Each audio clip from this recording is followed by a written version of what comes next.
Took a jury less than 2 hours to find Matthew Westcott guilty of second-degree murder and third-degree criminal possession of a weapon in the shooting death last year of his brother James. News Channel 2's Jolene Ferris has been covering the trial. She's live now in studio with reaction from both sides. Jolene.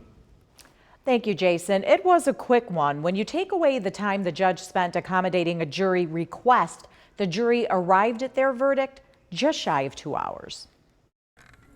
A jury began deliberating accused murderer Matthew Westcott's fate just before 11 o'clock this morning.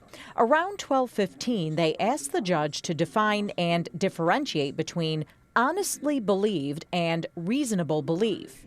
A glimmer of hope for the defense.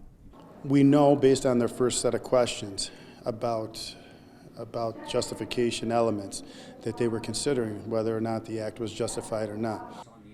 The jury resumed deliberations around 12:30. By about 12:50, they had reached a verdict finding defendant Matthew Westcott guilty of second-degree murder and third-degree criminal possession of a weapon, failing to find that Matthew was justified in killing his brother in their Taberg home in September of last year.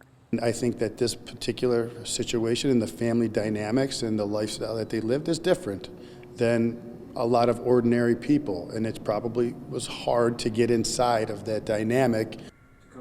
The prosecution said this was not self-defense, but rather a lack of self-control. This case was about anger. This was about Matthew Westcott being fed up with his brother and making the conscious decision to kill his brother. And it's hard for the ordinary person to understand that, but it happens, and that's why we have the laws we do. Matthew Westcott will be sentenced February 10th in Oneida County Court. Jolene Ferris, News Channel 2.